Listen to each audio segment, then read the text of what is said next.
Bonsoir, bienvenue à Atelier Librairie, le livre voyageur animé par Fabienne Roch et moi-même.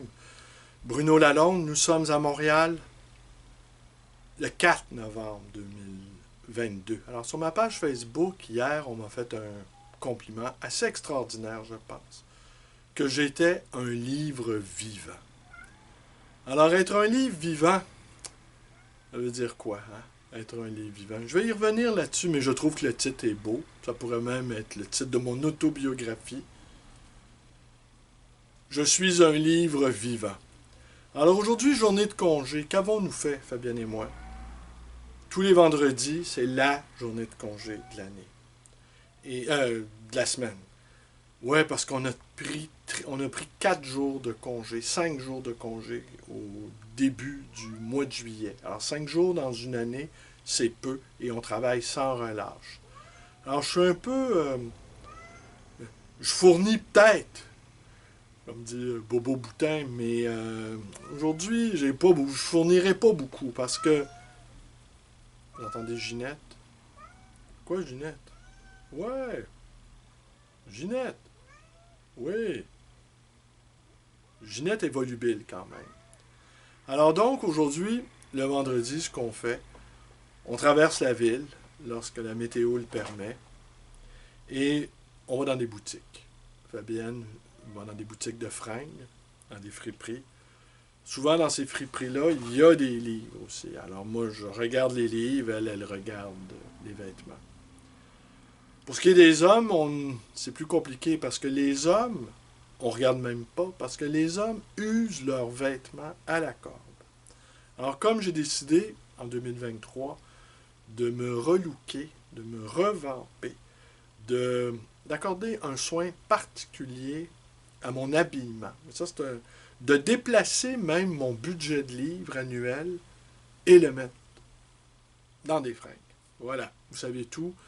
Sans doute est-ce l'esprit de ma mère, décédée il y a quelques mois, qui était une fashion victime.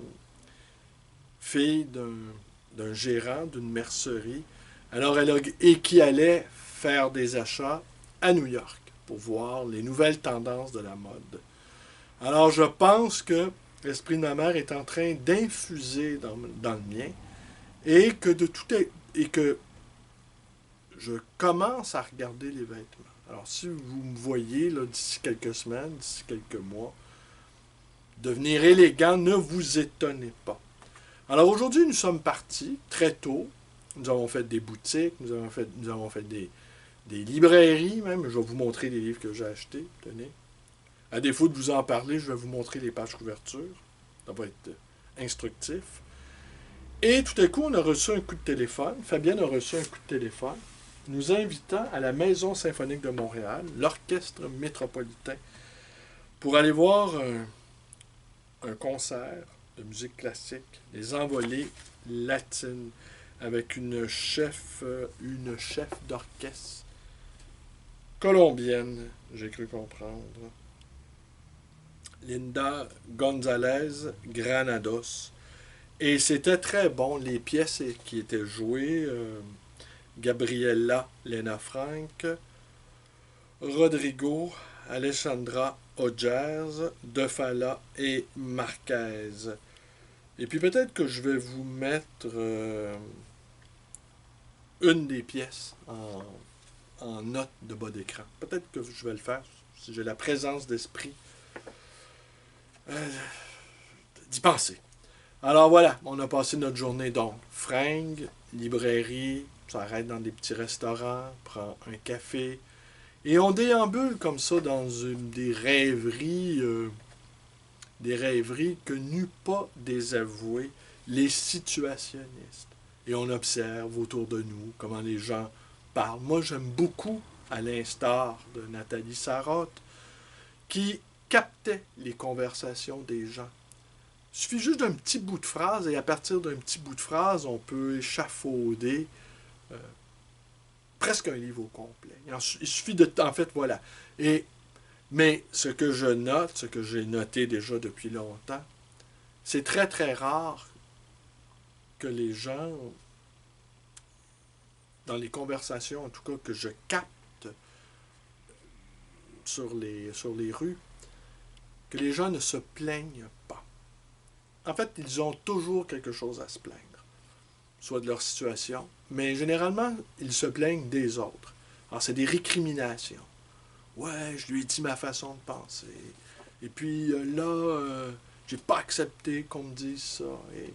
Mais c'est jamais des phrases comme ah, c'est extraordinaire. Les arbres sont beaux dépouillés sur ce fond bleu, ciel métallique. Ah, c'est extraordinaire. Je me sens vivant. Je respire. Je suis heureux d'être avec toi. T'es belle, mon amour. Et c'est rare qu'on entend, bref, des commentaires de reconnaissance. Ça me frappe beaucoup. La plainte, elle est infinie. Et j'en suis venu à penser qu'être adulte, c'est cesser de se plaindre. Alors, à quel âge devenons-nous adultes? Ça, c'est probablement une autre histoire. Alors, celle-ci, elle va être courte. Est-ce que je voulais vous dire quelque chose d'autre? Ah oui, à la Place des Arts, donc, plutôt à la Maison symphonique de Montréal, donc, qui est attenant à la Place des Arts, j'ai rencontré Jean-Michel, oui. Il m'a reconnu, il dit « Vous ressemblez à Bruno Lalonde ». Il écoute de temps à autre mes vidéos. Et il m'a taquiné en me disant que je me cachais derrière ma culture. Et il a dit aussi qu'il s'est adressé à Fabienne. Il dit « Je sais tout sur votre vie, Fabienne. Et que vous faites des happenings, c'est le bon mot, dans l'atelier librairie. » Alors, est-ce que je me cache derrière ma culture ou est-ce que l'homme livre se cache... est-ce que le livre vivant se cache derrière la culture? Je ne sais pas, mais j'ai l'impression que quand je vais dans des librairies, et puis j'ai eu du plaisir aujourd'hui dans l'une d'entre elles, qui est sans doute la plus connue à Montréal, eh bien, j'ai fait 2 belles acquisitions. Alors, je vais vous montrer ça. Et l'homme vivant, il s'agglutine, le livre vivant. En fait, tous les livres collent sur moi. Je suis comme une grosse abeille qui pollinise du sens à partir des livres dans lesquels il butine. Voilà, je suis un butineur. Et peut-être un peu un baratineur aussi. Alors, je vous montre mes acquisitions du jour. Patrick Wahlberg, Isabelle Wahlberg, Un amour acéphale. C'est la correspondance 1940-1949. Et lui, Wahlberg, il est né à Santa Monica, mais éduqué en France. Et il a été proche, d'André Breton et de Souvarine, entre autres. Et puis, très, très proche aussi de Georges Bataille, d'Étiamble, où il a participé au débarquement d'Alger en 1942, puis à celui de Normandie en 1944. Et bref, ils ont, lui et sa compagne, l'amour fou, tel que le prônait André Breton. Alors, c'est une correspondance qui me semble bien, bien passionnée. Et j'ai toujours eu un faible, à la fois pour les carnets, à la fois pour les journaux intimes et les correspondances. Et cet amour-là date de très longtemps. Et c'est étrange parce que lorsque j'étais jeune homme, jadis, naguère, il y a longtemps, des temps immémoriaux, eh bien, j'étais fasciné par ces correspondances qui durent, qui s'échelonnent dans le temps. Et tout jeune, j'avais l'impression qu'au fond, que la vie serait interminable. J'avais toute la vie. Puis elle est interminable, en fait. Vous savez, moi, je ne pense pas que la vie est courte. Je pense qu'elle est longue, longue. Et lorsque je regarde des films, par exemple, qui ont été réalisés dans les années 70, je me dis, ah ouais, c'est presque la préhistoire. Je suis même étonné de voir ça. Les téléphones accrochés au mur, il n'y a pas d'ordinateur, les gens écrivent à la main, il y a des dactylos, il y a des dactylos. Il y a une sorte de lenteur. Les villes sont désertes. Ça, c'est frappant. Observez les films des années 60, 70. Il y a des rues où il y a des voitures, de rares voitures qui roulent, des espaces libres partout. On sent qu'il y a beaucoup, beaucoup, beaucoup de liberté, beaucoup d'oxygène. Les gens fument dans les avions, fument dans les salles de cinéma. Et franchement, la vie semble... j'ai connu cette vie-là. La vie semble facile. J'ai connu la vie facile. Alors donc, vous disais-je, les correspondances, mais là maintenant, il m'en reste moins forcément à lire. Et peut-être que les correspondances des derniers temps, des temps derniers, entre gens qui s'échangent des lettres, vont sans doute plus susciter mon intérêt. Ou encore les biographies d'écrivains dont j'ai toujours affolé. Et j'ai même déjà lu des biographies d'écrivains sans même avoir jamais lu un livre de cet auteur. Je pense à Singer, par exemple, dont j'ai lu la biographie. Je m'en souviens pas trop, parce que, évidemment, je ne pouvais pas rattacher ça. Mais j'ai aimé savoir qu'il avait grandi dans un quartier populaire de New York, qu'il avait un sens de l'humour dévastateur, qu'il s'était divorcé quelques fois. Et donc, les biographies d'écrivains, et là encore aussi, les premiers textes publiés, après les premiers succès parfois. Et la vie et à la fin, dans certains cas, des obsèques qui passent inaperçues, ou encore des obsèques nationales, dans le cas de Sartre, dont j'ai encore défendu le travail il y a 2 jours. En fait, ça aurait été ça ma vie. J'aurais passé ma vie à défendre et André Breton et Jean-Paul Sartre, qui sont la cible. Et quand je demande aux gens s'ils ont lu l'un et l'autre, bien évidemment, ils ne les ont pas lus. Alors, présence d'André Ardelais aux éditions de La Licorne. Alors, c'est à la fois des textes de lui, des entrevues, bien intéressants. Christian Prigent, Demain je meurs, voilà. Alors, qui raconte lui aussi sa jeunesse dans les années 50. Il y a un passage où il décrit le sexe de son amoureuse. C'est assez extraordinaire.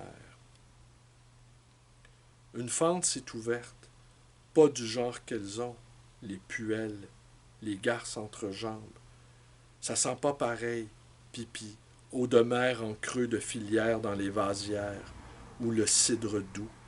C'est pas rose ou parme avec de l'humide en perles qui allèche sur le gazonné. Ce qui sort en long verticalement du trait d'interstice que tu fais bâiller en ouvrant la porte, c'est un lambeau d'ombre. Et c'est comme si l'ombre avait une matière, une texture, un genre de laine légère, mohair, où les moutons de la poussière, tressés en cordons, peluches, écume, desséchés après la marée, mais en négatif, car c'est le quasi-noir, anthracite, gris ardoisé, nuancé, bleuâtre. Tu vois ça. On ouvre ça, puis c'est une pure merveille. Je vous garde le... Ouais. Celui-ci, Alexandrian, qui a fait une histoire du surréalisme. L'aventure en soi, autobiographie. Sans doute je l'ai quelque part, mais il était à un prix ridicule. Hein? 60 centimes, $1. Alors bon, je ne pouvais pas résister. Mais je l'ai sans doute. Et les 2 derniers, que ça non plus, je ne pouvais pas résister. Henri Deluy, ici ailleurs, Henri Deluy, qui est le fondateur de Action Poétique, une revue de poésie qui existe encore, je pense. Et c'est à la fois l'historique de cette revue, fondée après la Deuxième Guerre mondiale, et qui a été de tous les combats politiques, à commencer par la guerre d'indépendance algérienne, qui a été soutenue par ses poètes, la guerre d'Indochine, la guerre du Vietnam, et même il est question du Québec, qu'ils ont soutenu dans dans le combat pour l'indépendance du Québec. Mais cette question de l'indépendance du Québec, j'aurais envie de dire, l'indépendance, pourquoi faire? Hein? Et ouais, parce que on est d'accord que c'est nécessaire, que c'est important, c'est même vital, mais pour en faire quoi? Et c'est cette question-là qui, au fond, ne trouve pratiquement jamais de réponse. Et c'est probablement pour ça que la cause, elle n'avance plus. Elle cafouille. Parce que la vraie question, c'est ça. L'indépendance, oui, mais pour en faire quoi? Alors donc, action poétique, donc c'est, oui, il raconte l'historique. Et de lui est mort il y a quelques années à peine, dans Je vous le montre. Alors ça, j'étais bien content. C'est sûr que je vais m'y plonger. Il y a un poème, entre autres, aussi. Ah, est-ce que je résiste? Je vous le montre, peut-être. Oui, de Daniel Arms à ma femme. Oh, tenez, je vous l'offre. Longtemps que je ne me suis assis et n'ai écrit. Je pendais, tout ramolli, la plume me tombait de la main. Ma femme s'asseyait sur moi. Je repoussais le papier, couvrais ma femme de baisers. Assise nue devant moi, respectant le silence, je lui embrassais le côté, le cou, les seins, le bas du ventre, clapais franchement des lèvres entre ses jambes, là où coule le jus de l'amour. Ma femme, pudiquement, m'enveloppait de sa cuisse chaude et m'envoyait droit au visage le jus d'amour comme d'une fiasque de tendre poison, de tendre passion. Je gémissais et avalais le jus poisseux, et ma femme, avec moi, gémissait en essayant les mucus sur ses jambes et collant à mes lèvres ses deux éponges frémissantes. Elle se repliait en deux, en se cachant honteusement sous sa jupe. Sur mes joues coulaient, sans tendre petits filets, et dans la chambre volaient les arômes des caresses de femme. Mais suffit! Où est ma plume? Où mon encre et mon papier? L'arôme s'envole par la fenêtre. Épouvantée, ma chérie fait un bond. Je fonce à ma table de travail. Me voilà à écrire. Me voilà à assembler des lettres. Me voilà à tirer sur la corde et à tresser des sens variés. Le 3 janvier 1930. Et le dernier, non pas le moindre, de Tetiana Androuchuk et Daniel Georget, dictionnaire amoureux de l'Ukraine. Ben voilà, comment résister à ça. Et publié dans la collection Plomb, dans leur célèbre collection de dictionnaires amoureux. Il est moins riche, en tout cas au niveau des pages que tous les autres. C'est clair, il a été colligé et publié dans l'extrême urgence.